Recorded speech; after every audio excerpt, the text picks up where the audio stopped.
I go by Flight, but you can call me FTC. Flight team, stand up. JxmyHighroller. When you score 83 points in a game and nobody cares. Yo, this whole add the mail thing is absolutely insane, bro. It's like, bro, after the days have passed, you would think people will still be talking about it, gassing it up on Twitter, just like something, bro. It's like he ain't getting no type of love. I feel like I said what I said about his free throws. I was going to keep that real. Like, that was crazy. He should have never even got to the free throw line more than 20 times in today's NBA. Like, that is insane. But nonetheless, I gave credit for where it's due. Records are like milestones or whatever are meant to be broken. I don't see what everybody's mad about. Do you love the sport of basketball for real if you was mad about it? Now, nonetheless, yeah, I just feel like nobody just really cares about it. They're not giving him credit, I guess, and they have a lot to say. Let's see what JxmyHighroller has to boil down. Maybe he got some extra scoop. Take a look at the best scoring nights throughout NBA history, and you will see a list of the greatest players to ever play the game. Jordan 69, Steph 62, Lillard 71, Luka's 73, Kobe Bryant's famous 81. It's the most coveted record book in all of basketball, a testament and historical evidence of the greatest nights in NBA history by some of the greatest players in NBA history. Which begs the question, what the hell is Bam Adebayo doing here with a mind-boggling modern NBA record of 83 points? Funny, it's just random, well, but this, my it friends, is what it is. The result of quite possibly the most egregious case of stat padding. Yo, I have a question, chat. Do you think Ad the Mail's gonna get at least 50 points by the time he retires? At least one more time. One in the chat, yes, or two, no. I will say, if he doesn't at least get like a 40 or 50 point by the time he retires, bro, that's actually going to be very, like, a bad look.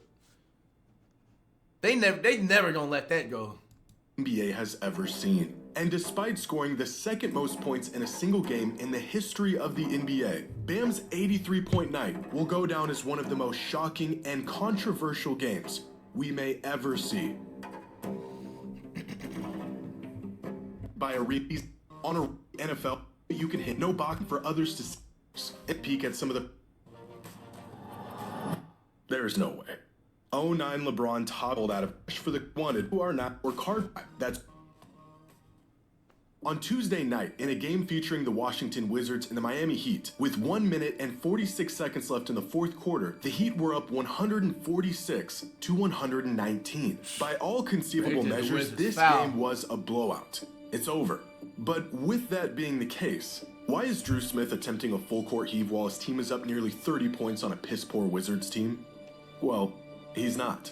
He's trying to get the ball to Bam Adebayo, who is being double-teamed 50 feet away from the ball because he has 79 points and absolutely no intention of subbing out of this game. At this point, you know what? Anybody that watched like the full game of this game, do y'all think they was actually trying to guard him when he was coming close to getting to that 81 points? Or were they actually doing that once he cracked about like 50? Because that's funny right there. Because when we wrapped it at the highlights, it seemed like they wasn't really trying to guard him until the fourth quarter happened. Bam is going to add to his historic total. We'll be at look the at the backcourt. The only Yo, way look Bam at is this going shit. to add to his historic total. Yo, 3 grown men trap defense in the backcourt, bro. They were fouling at the free throw line because Washington is now guarding him with their entire roster. And what started as a normal basketball game. He said, do you want to react to all his fouls? His dad has like 95% foul. I prefer not, bro. I'm going to fall asleep. Has now become a full-blown circus act. Yo. But it didn't start this way.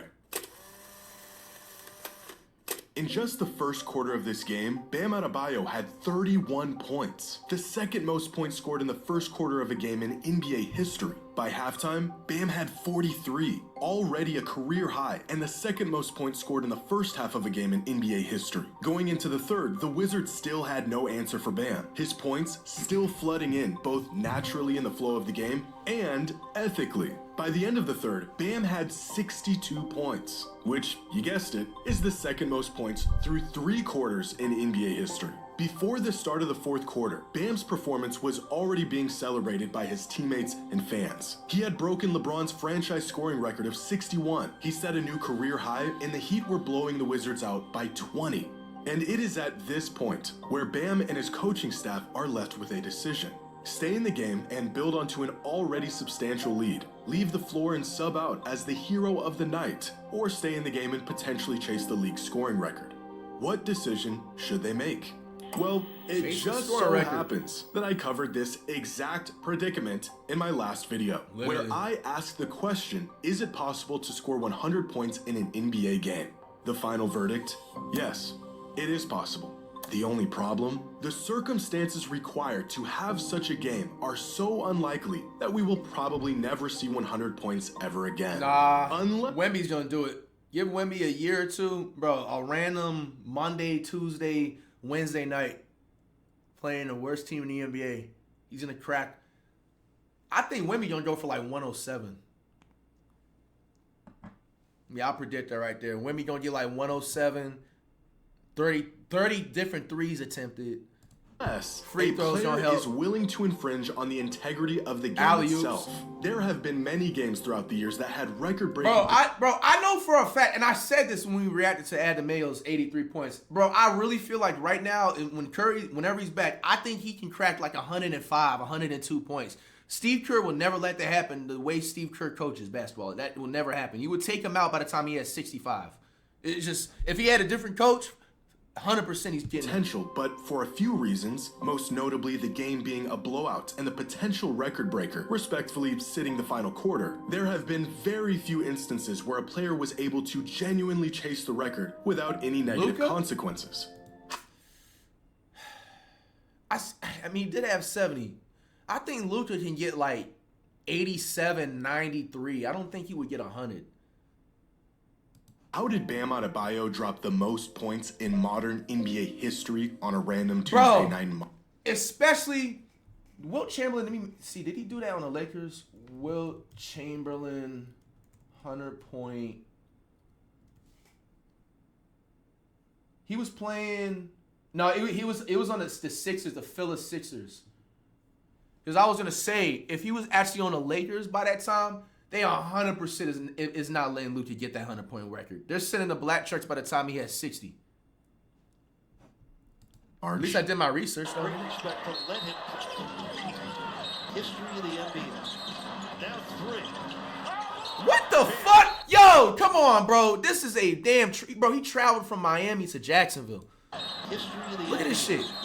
Now 3. Oh, my gosh. No wonder I mean, bro, like I said, congrats on the 83. But this being a Tuesday night game, you can tell the refs definitely just wanted this to be over with. Bro. It's a lot of fouls. He gets fouled.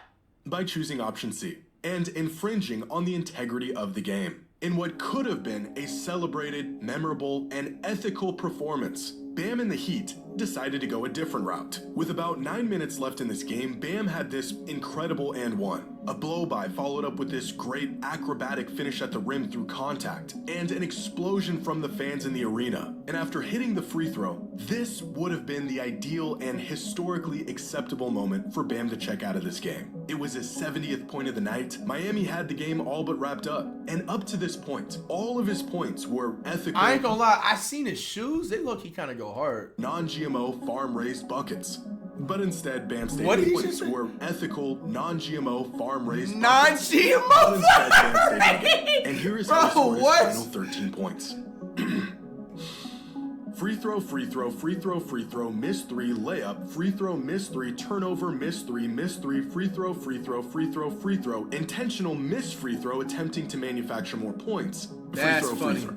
Bye-bye Kobe. Hello, Bam. That is and crazy. What is now being called the most unethical game of basketball the league has ever seen. The Miami Heat spent the final 7 minutes of this game executing every conceivable tactic to manufacture more points for Bam Adebayo. Chucking up unnecessary threes, intentionally fouling the Wizards to get possession, even going as far as intentionally missing a free throw to try to get the ball back to Bam. Funny as hell, and as a result, they are quickly discovering why Kobe's modern scoring record stood for so long and why no one can seem to match it, despite a number of players getting close. Because, wait, I actually already said this a week ago. Let me find the clip real quick. 100 points in a single game is possible, but the circumstances required to have such a game, to justify one player taking that many shots and doing so without infringing on the integrity of the game, is so narrow that we may never see it happen again. Ah, that's right. The fallout for unapologetically chasing out. Yeah. This is truly a definitive and timeless paradox of big performances. Historic nights like this. Hey, have become 83 is less 83 at the end of the day, about whether you want to like it or not. You have to put feelings aside. 83 is 83. That's facts. Dude said it in the chat. Player pull it off, and more about do the circumstances If it's so easy, tell your favorite NBA player to do it. A player to pull it off, in which case the circumstances virtually never do. This performance from Bam is not only proof of that, but it is evidence of what we all have known to be the truth. There are many players around the league right now who could go for 80, 90, maybe even 100 points on the right night, if they set their mind to it, if them and their team game plan for it, if it is their sole focus for 48 minutes, if the Washington Wizards are on their schedule. But even attempting something like this would require a player to break the unwritten rules of basketball. And that clearly isn't worth the backlash of possibly pulling it off. Rules. It isn't worth it. So what were the fruits of Bam's labor? The second most points in a single game in NBA history. David Thompson at 73. Tied with Luka. Most That's free throw crazy. Wilt has his own record broken like 3 times in that. Most free throw. We already seen that. attempts in a single game in NBA history. By far, the most free throws made in a game in NBA history, and the 5th most three-pointers attempted in a game. I didn't know James Harden had it, bro. He had attempted 23 in one game. Curry obviously made sense. Dame made sense. Then Adam Male, that shit is crazy. Then Clay made sense, obviously. And he also broke the record for the most criticism received by a single player in one game. Now, if we ignore all context and what it took to get there, according to the game score metric, which takes all the good things a player does in the box score minus all the bad things and spits out a number that attempts to reflect the impact a player had on a game, Bam had statistically the 6th best game in NBA history, which is unfortunate that it will not be remembered as such. In my last video, I used this chart to display the greatest scoring nights in NBA history and the pace these players were on to reach their final totals. For example, here's Luka's 73, here's Booker's 70, Lillard's 71, here's Kobe's 81, and here is Bam's 83. Through 3 quarters, he was tied for the 2nd most points all time going into the 4th. In fact, that and one bucket in the 4th quarter that I mentioned earlier is right here. All of his buckets leading up to this point were non-forced ethical buckets within the flow of the game. Non-forced ethical was playing buckets. out of his mind, better than anyone ever has in modern NBA history, even before all of these shameless scoring tactics were deployed. The stat padding that spurred all of this outrage took place here in the final 9 minutes of the game.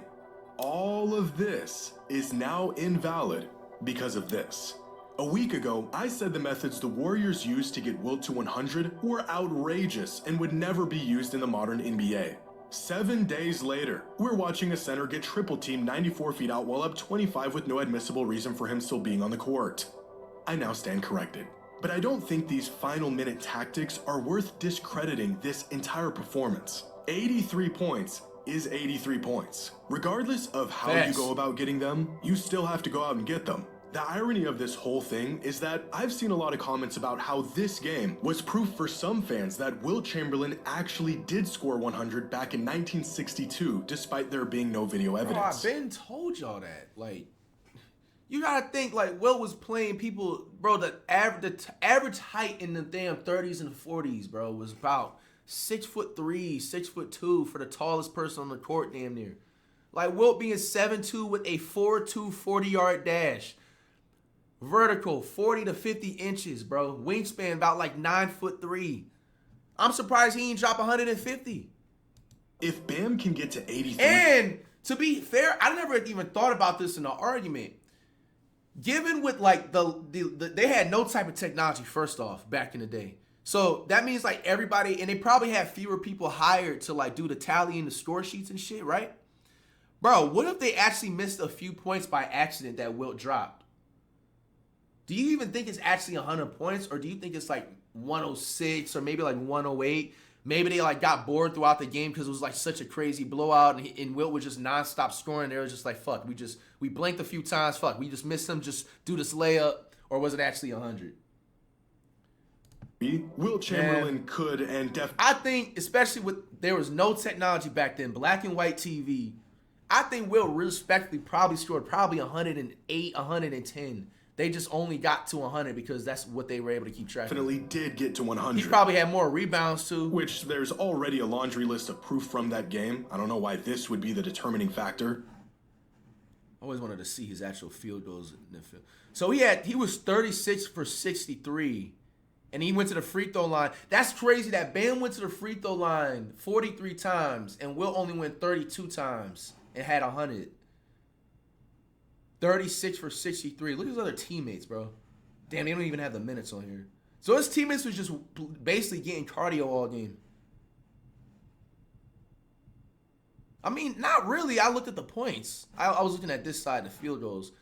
The starting lineup still dropped 10 plus points, which is actually pretty solid for somebody that only had 100.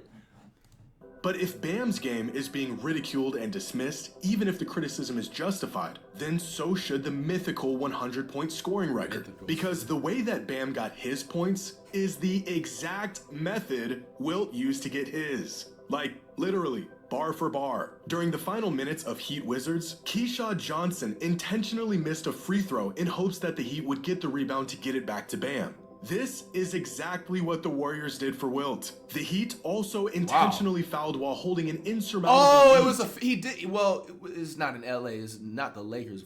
He was on the Warriors. To get the ball back The Philly Warriors before they relocated. The Warriors did the same exact thing to get Wilt to 100. If Bam's 83 points is invalid because of these tactics, then for that same reason, so is Wilt's 100. Not only did the two biggest scoring nights in NBA history deploy the most gimmicky, shameless tactics to pull it off, this is quite possibly the only way to pull it off. The only difference between Bam's 83 and Wilt's 100 is video cameras and an angry mob of critics online. Now, to be completely honest, I was thrilled to finally see a coach allow his player to chase a record. Yo, this makes Eric Spoelstra, I ain't gonna lie, he has to go up in the coaching rankings. He has to go from a top 10 coach of all time in the NBA to like top 5 just off of that. For the culture allowing somebody to like break a milestone or a record, I fuck with that heavy, bro.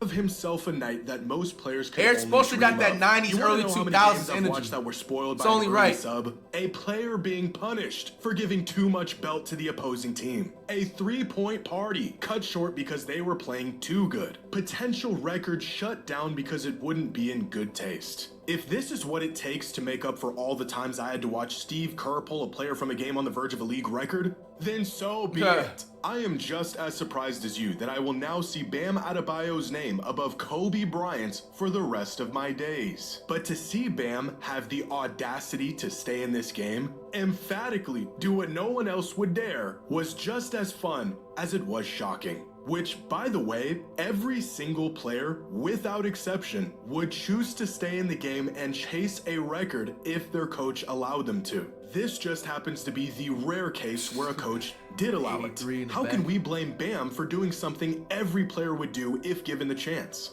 I don't know, maybe instead of putting all the blame on the man who just scored 83 points in an NBA game, we should aim that frustration at the team that allowed it to happen. Exactly, I said that. Bam attempted 43 shots, which is a lot. But you want to know who shot more shots in a single game? Kobe. And Kobe, and Westbrook, and DeJounte Murray, and Kobe. What the fuck does DeJounte Murray have any business shooting 44 fucking shots? He had 44 points to get that. I remember I heard about people talking about this. Cade had 45 shots, but Cade's valid. What the hell does DeJounte Murray have any business shooting that many times for, bro? And Cade Cunningham and Kobe, Chris Webber, Kobe, Chris Webber? Now, Chris Webber was a solid player, but early 2000s, like, this is rare for a center to shoot this. And also, Chris Webber wasn't a three-pointer. He was like a mid-range type of player, like, in the paint. Damn. Brunson at 47, 2024 to get 61. I think we reacted to that game. Brunson, Jordan, and Kobe. What about... Damn! I think this is a retirement game, right? 50 shots. All those free throws Bam attempted, those are the symptom of a team desperate to slow a player down but can't stop him without fouling. It has been decades since the last time a player chased points to this extent, let alone had a coaching staff that allowed him to do it. But as I previously mentioned, this feels like conclusive proof that the only thing keeping that 100-point record intact is sheer respect for the unwritten rules and the opposing team and the game itself. If Bam can go for 83, I can only imagine what players like Luka, Shea, Giannis, and Wemby could go for if given the opportunity. But now that we're stuck looking at this, I ain't gonna lie, out of all that list he just mentioned, if it's not Curry, Ant low-key is the type of player to just randomly on a Monday night just jack up 40 shots and see what happens. Like, future, what are your thoughts on this game? Do you feel like Bam's 83 was legitimate? Or did the tactics used at the end of this game damage the legacy of this performance and how we'll remember it? I gotta know. So let me know your thoughts in the comments below. And as always, until next time. all right, chat, what y'all think, man?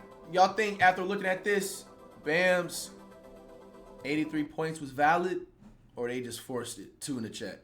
Hey, man, I think it's valid. Like I said, I'm going to stand on what I said. Records, milestones are meant to be broken, meant to be passed. I'm happy that there was an NBA player finally enough, you know what I'm saying, to get close to 100. I think the next person who's going to actually get over 100 is Wet Bananas. I think the next player that's going to drop 80, I'm going to predict is either going to be Curry or Ant-Man. So we'll see.